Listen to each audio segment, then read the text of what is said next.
Hey. All right.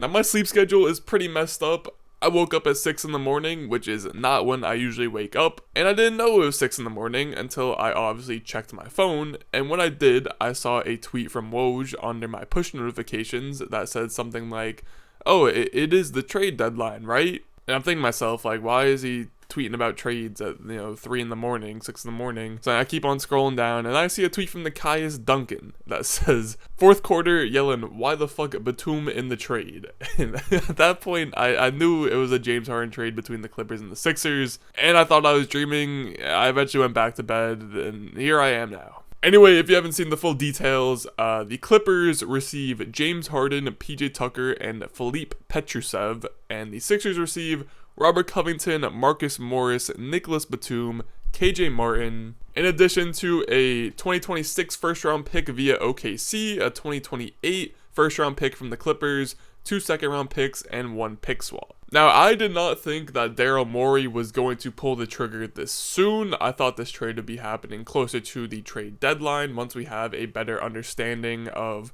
what the team's seasons are looking like. But at the same time, if I were Daryl Morey and I saw Tyrese Maxey go out in this first week and go and win Player of the Week in the entire Eastern Conference, I'd also feel pretty comfortable finally pulling the trigger on a James Harden trade. Now, the interesting part, something that's been reported over the past couple of weeks as this saga has continued, is that the Clippers did not want to include Terrence Mann, and they seem to have held to their word, and Terrence Mann remains a LA Clipper. Now, again, I imagine that the Tyrese Maxey breakout that's currently happening had something to do with that, and Daryl Morey probably felt that they did not need Terrence Mann.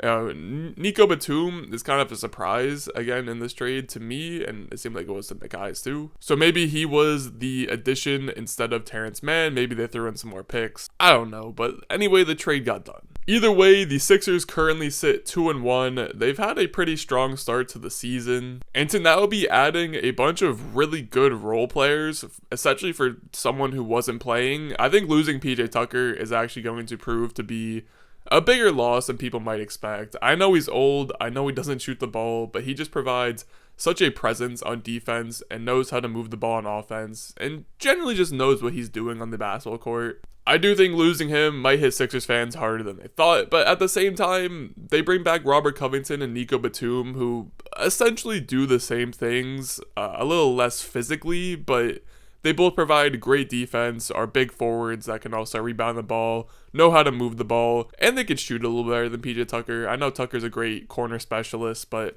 Batum and Covington can extend that range on the court on offense. As for the other pickups for the Sixers, I've been out on Marcus Morris for the past season and a half. I don't know why the Clippers were still giving him starts. He's a fine scorer, I guess, at this point in his career, but he can't play defense. He's kind of a ball hog at times. I hope he doesn't get minutes if the Sixers want to be serious about winning this year.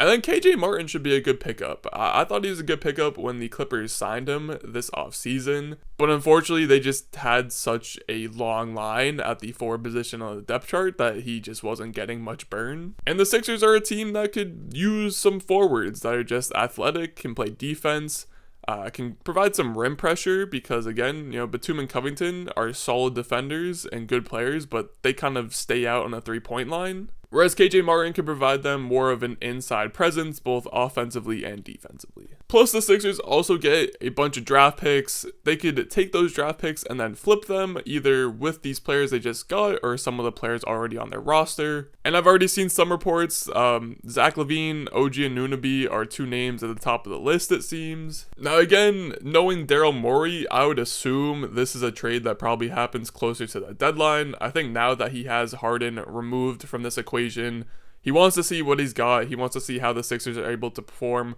with this new current team, let them get some chemistry together. Plus, he'll probably wait and see how the market unfolds. Maybe the Bulls are finally in tank mode and you get LaVine for cheaper. Either way, with the way that the Sixers team now currently looks, I do not think they've entered that top tier with Boston and Milwaukee, but they are certainly above the Cavaliers in my eyes now that they are back to having a full roster that wants to play for their team. And if they do go out and make another move for a potential, third semi-star player like a Levine or a Nunaby, I think there could be a path to them getting into that top tier. They definitely would not be first or second in that top tier, but they could be. I think they could at least compete with the Bucks and the Celtics because, Embiid is an MVP caliber player. I hate that people are using last postseason as another dig on him because the man was playing with a sprained MCL, and I don't know if any of you guys have tried playing on a sprained MCL, but it does not seem like much fun. Plus, I already mentioned Tyrese Maxey being an absolute baller this season. I believe in him 100% to continue this and keep it up for the entire year. I'd love to see him make an all-star team. Maybe he even messes around and makes an all-NBA team at some point. I don't know. Either way, let's finish up this video by talking about the Clippers real quick. Obviously, they come out with the best player in this trade. This is the spot where James Harden wanted to go. They now have a new three-headed monster with James Harden, Paul George, Kawhi Leonard. I've been seeing some people say that Russell Westbrook's going to be the fifth starter alongside Big Zoo. But personally, I just don't see that happening. They didn't trade Terrence Mann for a reason. He's still nursing an ankle injury, I believe. But once he's healthy, I'd imagine he is the fifth starter.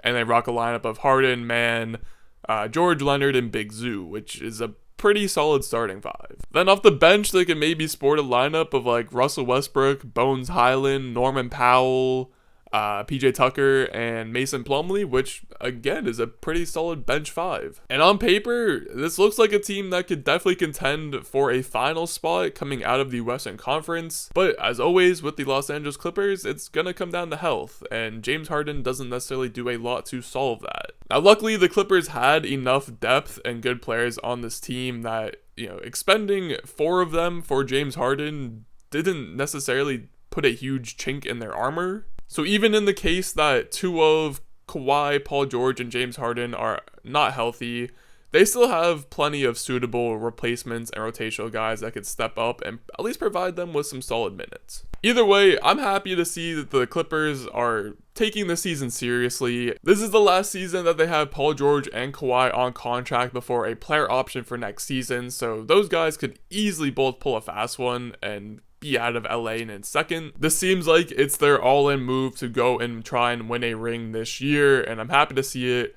Paul George and Kawhi have looked awesome to start the season. I am interested to see what this offense looks like because James Harden is someone who is known to like to have the ball in his hands and run point guard a lot. But I really don't think it should be a huge issue at the end of the day. Kawhi probably just takes less reps because, he doesn't really need the ball in his hands. He can just ISO him at the end of the shot clock and he'll go get you some buckets. But yeah, this is now a pretty a pretty old team, and again, health will be the main concern. I really hope they can finally stay healthy because it's been a while since we've seen a healthy Clippers team actually be able to compete in the playoffs. And if they do stay healthy, again, I think they have a legit chance at coming out of the West at this point. But that's all I got for this one. Again, the main storyline here, James Harden is finally free from Daryl Morey and his lying. And if you enjoyed the video, make sure to like, comment, subscribe, all that good stuff, and I'll see y'all in the next one.